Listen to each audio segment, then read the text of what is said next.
All right, now hopefully this will be recording. I mean, it doesn't really matter to all of you because you're all here. But first of all, welcome to Design Studio 2.2. 9778 is the unit code. If you have not enrolled in this class, please come and see me after the class. That should actually be, this might happen a bit here, so please bear with me. This is the first lecture of the Design Studio. So this Design Studio is going to be called the Servo. So Servo is Australian vernacular language for service station or petrol station or gas station. Okay, so if you hear someone say, I got to go to the Servo, that's pretty much what they mean. All right, as a short form. Now, what I'll be looking at, or what we'll be looking at, is we're looking at the design of a service station in a sub-rural site in Canberra, at the intersection of the Federal Highway and the Missouri Parkway. And we'll go and do a site visit after we've split into tutorial groups after the lecture. Okay, so pretty much what we're asking for, and there'll be more detail of this in the handout, which we'll talk about in a minute, is to provide pumping stations or fuel bowsers, a convenience store where you also pay for your petrol, and a restaurant. And of course, the term there is used loosely. Perhaps we can say a food and beverage outlet, because it could be something like fast food, like KFC or McDonald's, or it could be a more formal kind of cafeteria or restaurant type setting.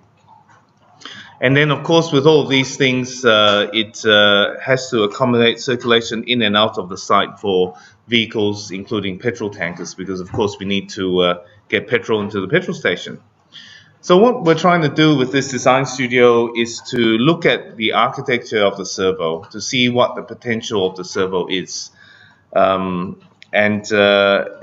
really it's an architecture that is based around the car mostly. There will be some interior spaces, but really it's about looking at how the architecture looks and feels as you're driving into it to pump petrol, but also in terms of how it looks when you're coming into Canberra on the Federal Highway.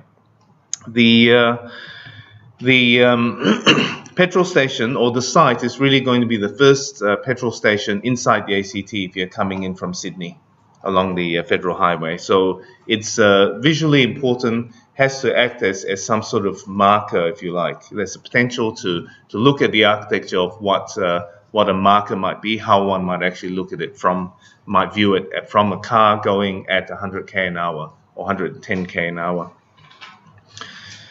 So today's lecture will cover these bits and pieces. Let's start with how the design studio will run.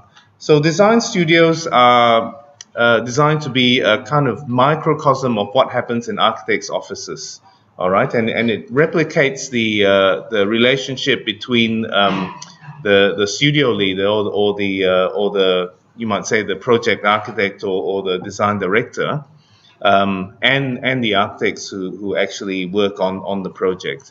So the way to look at it for you guys really is that you guys are the design architects, and we are the project architects or the directors of the firm. And so we are guiding you through the development of the design, the analysis of the site, analysis of the type, and so on and so forth. All right, so this is very much what happens in an office, except in an office it's faster, and you get even less time than what you get with us. So what this means is that you guys need to bring your work to the studio to show your studio leader. Okay, that's the only way to do it. What we want to do is we want you to commit to something on paper or on the screen and bring it to the studio to talk about it. But I'll go through that in a little bit. So let me introduce you to the tutors. I'm a tutor for this design studio. I've got a group. I used to be a practitioner. I still dabble in it as a bit of a hobby, but practice is really an interest of mine. So I'm interested in how academia relates to practice.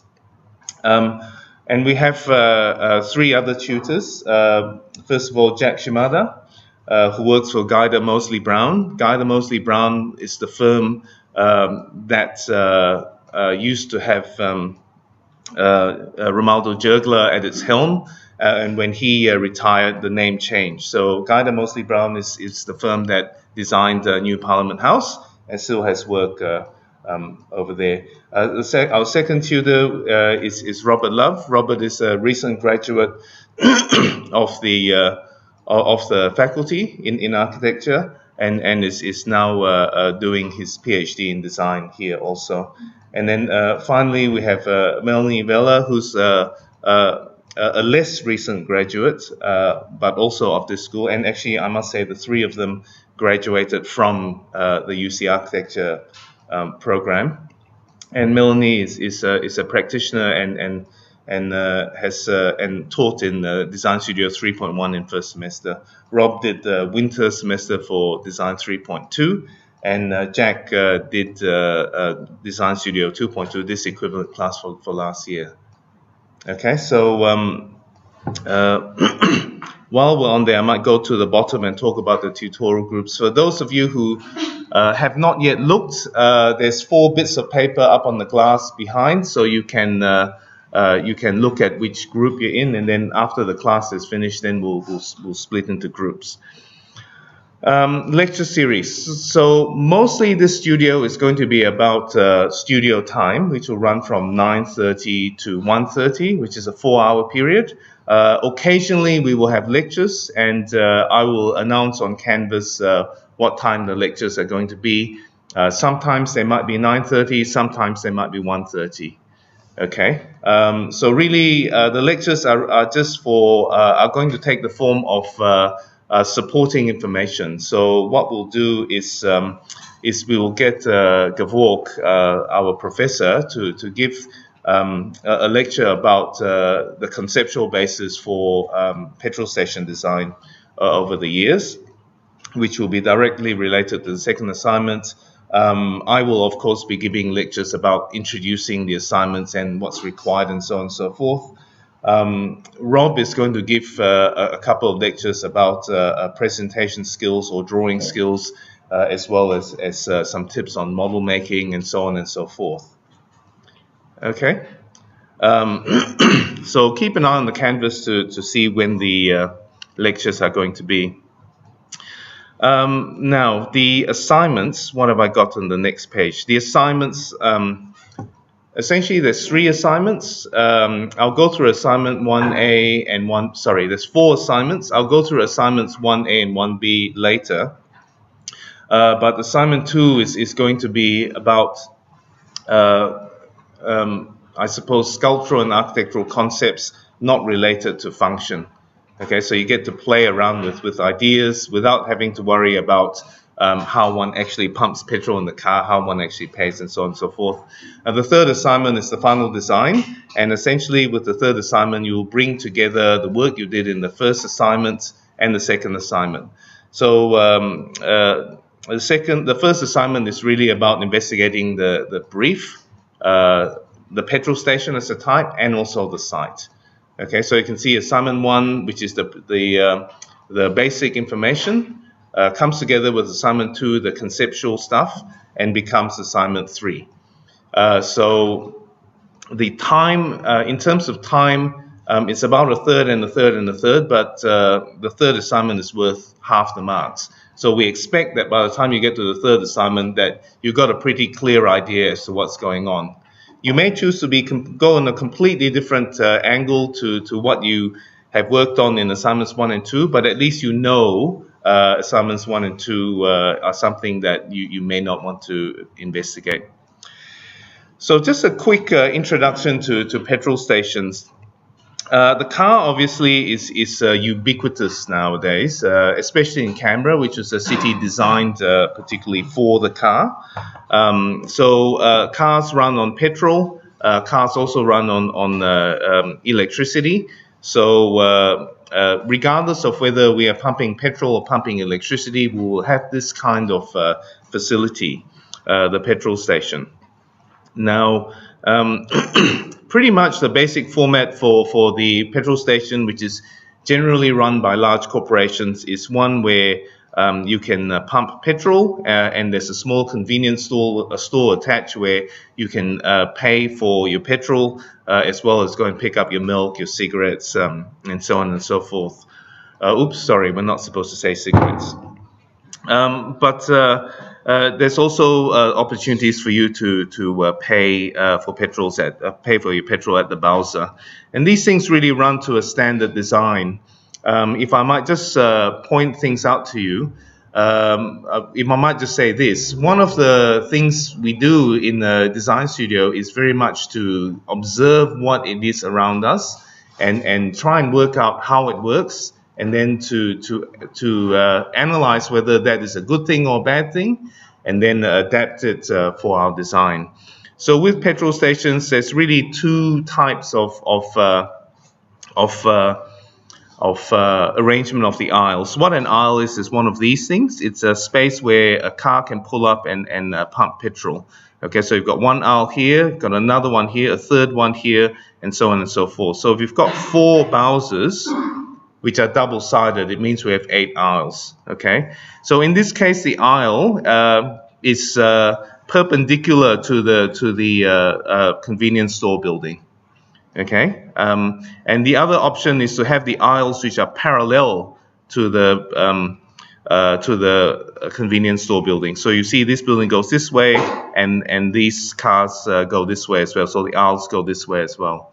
So those are 2 standard relationships which we don't have to stick to, but it's just something good to know that if we want to change it, then we have to propose how better to do it. And there are definitely better ways to do it. Because these are all standard designs put in by huge corporations, and they want to do the cheapest thing that looks the best. So they reckon this looks pretty good. There's certainly certain characteristics to it which are attractive, but it's not the only way to do it. And throughout the semester, we'll be looking at at different ways of approaching this kind of thing. So I suppose what I'm saying is that I don't want this. And I don't want this, and I want to see what the potential is in terms of this type. Because it's a 20th century type, because the car really came into its own in the early 20th century. There were no pre-existing architectural types for the car, and so really it was all very much an experimentation in the early 20th century. Many things are based on the car. You could also argue that the diner type you see on the right there is also based on the car, because it is something that seems to have appeared in the suburbs when people could drive to it. It was always associated with a big car park next to it. You can see how petrol stations used to be considered on the left in the early days. Nothing was undercover, and you see the men in blue uniforms there. Everything used to be done for you, because of course normal people, especially women, could not be trusted to deal with things like pumping petrol. So they could drive a car and which is potentially a lethal weapon, but they couldn't pump petrol. But maybe it was also about service and about class divisions. There was a service class and a served class and so on and so forth. And those things are now different. Now we have to do every bloody thing ourselves.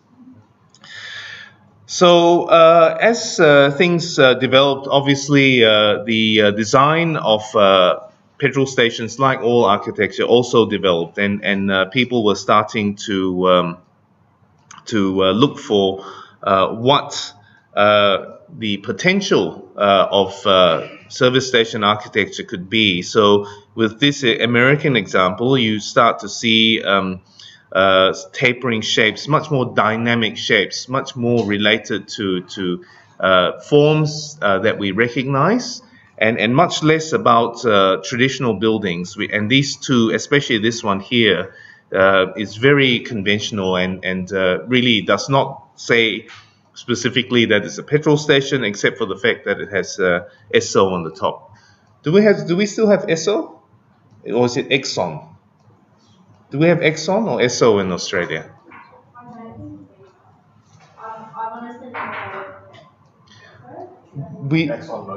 Exxon Mobil. Okay. It used to be called Esso, and then some Americans took it over. So Esso became Exxon Mobil. And of course, this is an American brand, Union Petrol. And then as time went on, you start to see the addition of uses because petrol stations were often on highways and on the ways to different places, and also became a kind of informal focal point of the community, because if you had to go and pump petrol, you may as well stop there, get your milk, your cigarettes, and also have a meal. You know, your one-stop shop for all things. So I'm interested in this idea of the kind of multi-function building. Yeah. So the brief for this is going to be a petrol station, a convenience store, and a restaurant of some form, as I mentioned before. So with the locality and the site, let me just go and pull that up. Which one is this one? Actually, I've got it here, don't I? So, Control L. This is actually the site in pink over here. So what we have here is the Federal Highway and the ACT New South Wales border is somewhere around here. Okay, so as you're coming in from Sydney or from New South Wales, you'll see the site over here. The site is basically near the corner of Majura Parkway, as well as Horse Park Drive. When I went to the site the other day, this was the first time I'd ever been there. Although I hear it on the traffic reports all the time. You know, Horse Park Drive apparently is always jammed up. But in terms of a bit of context, this basically goes back down to the airport, and this road here goes up to Gungahlin, and this road here goes into Watson, and then eventually into the city. Okay, so do we all know where it is? Yeah. So this is so later when we go out to this site, what you need to do is to go up the Federal Highway or Northbourne Avenue, and then go past the site up to go into New South Wales, and then do a U-turn on the overpass, and then come back to our site. Our site is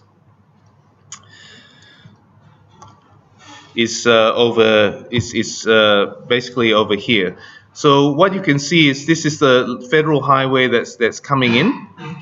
This is the Federal Highway that's going out, and there's a slip lane here. So what this slip lane here is actually the on-ramp to get onto the Majura Parkway going towards the airport. Okay, and then off that slip lane is this other slip lane, which is a rest area called the Huey Edwards VC rest area. So Huey Edwards was a Victoria Cross winner, which is an award given, a military award given for bravery during conflict. And it's right next to this little grove here, which is called the RAAF Memorial Grove. Okay, so there's an existing road here, which, let me go back to it. The existing road actually goes back down to Majura Parkway. So essentially, if you were coming in and pumping petrol, you could basically go back down this way to go out this way, or you could just come down this way to go out that way, really. But what's happening in here is this is where all the Canberra gun clubs are. So when you're on the site, I couldn't hear anything, but I did drive down there. And when you're down there, you hear little pops of people practicing their shooting and what have you. Okay, so this is a one-way road which goes from in here and goes up here. So that's alternative access to the site. If that's unclear, you can look at the also look at the A3s that I've given you there. So the proposed site, I've basically got dimensions on it, so that you know how big it is.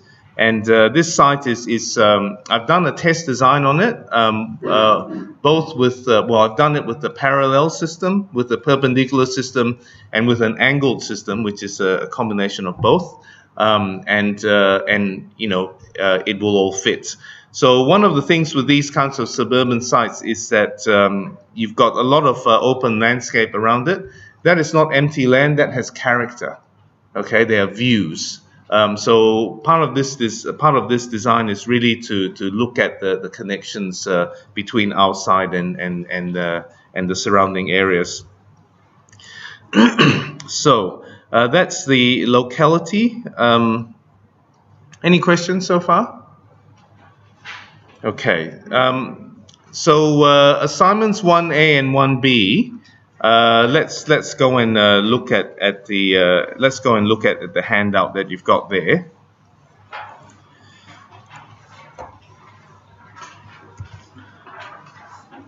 So can't see a thing. So it's called the Servo Studio. The theme I've already gone through. These assignments I've already gone through as well, with 1A, 1B, 2, and 3 broadly, but in more detail. Let me talk about assignment 1A. So this is a studio participation assignment. And what it is basically is that it's worth 10%. And whenever you you bring your work to a studio, a session, to a class on a Tuesday morning, basically you will get 1%. Now that work either needs to be on paper, made by your own hand, whether it's hand-drawn or it's done on the computer, doesn't matter. You just have to have made it, or it can be a PDF. Okay, so what that means is that we want you guys to commit to a certain thing and then to bring it to class. The aim of these sessions, of these tutorials, is not that we want the correct thing, right? We just want you to be thinking about it and developing it, which is why we're giving you 1% for the effort. Okay, you also get 1% when you present your project at the allotted presentation time. And there's 1% per week. There's 12 weeks, so you have 2 classes that you don't need to bring anything to. All right. Now, who did BET 2 last semester? Who did Built Environment Technology 2 last semester? Okay, so all of you be familiar with this because this is something that we did then. But for those of you who aren't, this is really what happens. And it's an easy way to do 10%, right? Just do what you're supposed to be doing, bring it to class, get feedback, and then your tutor will tick you off, and that's 1%. Okay, so this is really a cheap way to get grades, but it's also to encourage you to bring preliminary work. It's not meant to be final. It's not meant to be correct. It's just meant to be for you to have a go at it, so that we can help you to develop it and to improve it. Any questions on 1A? Okay, so 1B is the site program and investigations assignments. So this assignment is to be handed in only and not presented, okay? So it has 2 parts of it. First is the site analysis, which is worth 40%. And second is the functional analysis, which is worth 60%. So with the first part, the site analysis, what I want you to do is to use analytical and diagram drawings and models to demonstrate the following. The topographical features of the site, so that means the shape of the site. What's high, what's low, what's a ridge, what's a valley, how does it slope down, how does it slope up, And you have to remember that you need to communicate all this to us when you're doing this kind of stuff. So make it clear as to what your symbols mean. If you've got an arrow, that's good. Which way is the arrow going? Yeah, so write down or up on it. Flora and fauna of the site and surrounds. So which bits are paved, which bits are covered by flora, meaning grass and plants and trees and bushes and so on and so forth. Fauna means animals. Animals can be significant. So go out when you're out on the site. Just look around to see if there's if you can see any animals or the evidence of animals. Okay, so look for animal poo, right? To be able to be evidence of what's out there. Very important is to figure out how the site works. Where do cars come in from, and where do they exit? Which are the main ones? Which are the secondary ones? And this will help you basically to decide on how you're going to adapt to it. I've purposely chosen this site because it's on a very slow speed road, so that you guys don't have to design the exit, the off ramp from the 110k road onto a smaller road. All that's done for you. All we need to do is to decide on what's in the site. The climatic conditions of the sites and surrounds, including the sun, where the sun, the wind, and the rain comes from, and their intensities. Okay, so you have to do yourself a little bit of research, but also remember to check your references. Okay, because research there's a lot of stuff that we can get online, but we got to know that it is reliable, and we got to know whether it's correct or not. So when we look at, say, where the wind and the rain comes from during different seasons, is it different in summer and winter? Does anyone know? Or does it all come from the same place? No one knows. Okay, this is interesting. So something that we have to go and check and tell me whether it comes from different places in summer and winter. We know that the sun has different paths in summer and winter, and this may be important because as you're studying in sustainable environmental techniques, we will need to shade from the northern sun, and we will need to welcome from the northern summer sun, and we will need to welcome in the winter sun. The sun in Australia comes from the north, like all southern hemisphere jurisdictions. So for those of you who are used to equatorial conditions where the sun is pretty much overhead, or the northern hemisphere where the sun comes from the south, please take note. Okay. And then, of course, finally, the existing structures on the sites and the surrounds. So we're talking about fences, we're talking about the RAF Memorial Park, we're talking about car parking, we're talking about dams, roads, and so on and so forth. So that's the site analysis, and all this needs to be primarily presented graphically, and there'll be, I'll give you a few examples of that next week as to how to do it. Functional analysis, again, a graphic exercise with 3 parts. First of all, I want you to analyze in graphic form the areas and volumes of the space asked for in the functional brief, and drawings should be drawn to scale. Okay, so what I suggest that you do as a starting point is to take the area and turn it into a cube of the ceiling height that is required for that area. Okay, and then you can see to scale how big it is. You guys, because it is drawn to scale, then you can't have this presented as a perspective. It will have to be presented as either an axonometric or a isometric, so that we can take to it with a scale rule to check your work. Okay. And the second thing is really to look at the relationship between each of these cubes. Of course, let me say that when you have outside spaces, they're not going to be cubes, they're just going to be a flat piece, a flat square, okay? So the second one really looks at what is important for what needs access to what, and so on and so forth. So for example, it is likely that the kitchen of the restaurant only needs access to the restaurant and to the storeroom. It doesn't need direct access to the outside. Yep. Same with the cashier's desk. That may need access to the convenience store, but not directly to the outside. Or maybe it does. You know, we don't know. You got to have a look. This is all based on your research into petrol stations and to see how they work. And the third one really is to demonstrate to us what you have seen, what you have noticed in your research. So next time you go and pump petrol, or if you don't drive, go with a friend to the petrol station and see how it works, and explain to us how it works in the examples that you have seen, and how you've then applied it to our particular example. Just note also that it's fine for you to look at petrol stations without restaurants, but you also need to look at petrol stations that have food outlets in them.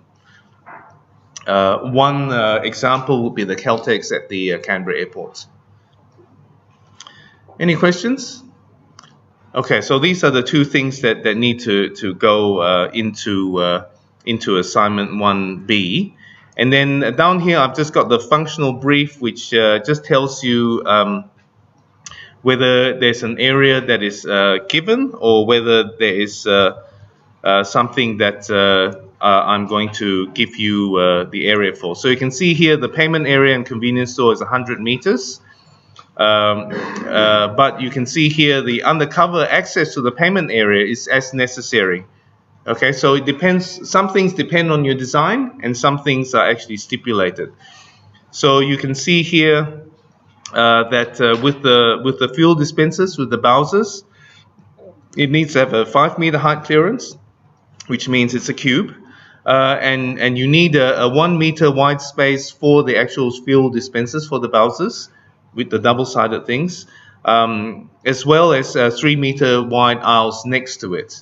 Okay, so you can start drawing all this out, mapping all this out as a diagram, and then so you know what all the spaces are. They don't need to work perfectly. You just need to link that box to the road as an entry, and back to the road, and then also to the undercover access area so that you can go and pay. Okay, so it's a diagram, which means that it is not a reality. It is just telling us what the relationships are. And when we get to the third assignment, that's when we actually see how that starts to work as a building. Are we clear on that? So for now, you don't have to worry about making it work as a building. You just have to make it work as a series of spatial and volumetric relationships. Okay, and then we're available to answer more questions about that. Now, there's 4 pages on here of all that stuff, you know, and I would point your attention to this, what you see here, front of house and back of house. So with this 2.2 Design Studio, one of the things that we explore is the idea of served and servant spaces. Okay, so it's really sort of public and private space, if you like. So front of house pretty much means that spaces where anyone can go to partake of a certain activity. So going to buy your milk, going to pay for your petrol, going to eat something, going to use the toilet. Okay. Now the back of house area are the private areas where the consumer is not does not have access to. So the storerooms for the convenience store, the staff changing areas, the kitchens, and so on and so forth.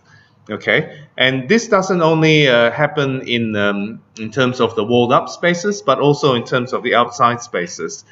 So the back of house, you may have we've got loading docks there. So you may that may need to be kept private, or they may need to have an area where people who are delivering boxes of chips can actually go and drop them off to the back of the shop, where people coming to work can actually get into the building. Okay, so I'll leave you guys to look at that. But what I will also do is go through the grading rubric. Okay, so it's a bit unclear, so I'm just going to tell you how we're going to grade it. So really there's 5 criteria that we're going to be grading you on. The site analysis, there's 2 criteria for site analysis, and then there's 3 criteria for functional analysis. Okay, so basically the first criteria is worth 24% of the grade, and that's really the quality of the information of your site analysis. Second criteria is worth 16% of the grade. And it's the quality of the communication of your site analysis information. The third criteria is is in terms of the functional analysis, the quality of the return brief design. So this is really what a return brief is: your response to my list of numbers in your volumetric and spatial relationship diagrams. Yeah. So that's the biggest part of it. That's 6 out of 20, so 30%. That's the largest component of it. Next one is the quality of the communication of your functional analysis. So not so much the space and the relationships, but how you actually draw it, how you actually put it forth to us, and how easy it is for us to read it, to measure it, and so on and so forth. And the final one is 12% of the grade, which is the quality of the typological research. So typological research just means the research of the petrol station type, and in particular, I mean petrol stations in Canberra that are out there. Okay, so what this means is you need to go there and figure out how it works, and then report back to us how that works and how that actually then affects your design or your return brief. Remember, this all needs to be cited properly, so do tell us which petrol station you went to, when you went to it, what time you were there at, so we can actually know that your information is based on a certain set of parameters. Obviously, it's going to be different at 3 in the morning to 3 in the afternoon, 5 in the morning to 5 in the afternoon. Yeah, and it's going to be different on a Thursday when petrol seems to be at its cheapest, and on a Saturday where petrol seems to be at its most expensive. Is that clear? Okay, so this rubric, if you go to the Canvas site and then from the unit Canvas page, if you just click then on assignments, if you then click on assignments, and then click on the assignment 1B, that's where you find the rubric. Okay, so please go and have a look at it, and then essentially the marks go from 100% down to 0. There's no 10%, but basically it's 20% to 100% in 10% increments. So we will just, when we grade it, we will just click the ones that we think your assignment is worth. And then once we've all graded it, we get together then to moderate the grade, to make sure that our standards are all the same. And then we adjust it, and then we will release it to you with comments. Okay, now back to this. So that is the assignments. Now, tutorial groups you already know about. There'll be no swapping of tutorial groups, so stick with your tutorial groups, and I'll be asking the tutors to report back to me as to anybody who's not in their tutorial group. So if your name is not listed there, come and see me, and I will assign you to a tutorial group. Are there any questions? Okay, so what we will do next is we will break into tutorial groups just so you get to know your tutor. And then we will head out to the site to have a look at the site. Now, this is a little bit complicated. Who does not have a car? 4, 5, 6. Okay, so those of you who don't have a car, can you please find somebody with a car? And let's say we will meet out on the site at 11:15, and then I can point out a few more things, okay? Yeah, there's quite a bit of parking there. You can probably fit 20 cars there. You can fit 20 cars there, yeah. Okay, is that clear, everyone? All right, before you all disappear, hang on a tick, hang on, come back, and give me give me 2 more minutes, please. So, Jack, which room do you want? Okay, Jack's group go into this glass box. Melanie goes into the other glass box. Robert will go on the high tables here, and my group will go on the low tables in the back.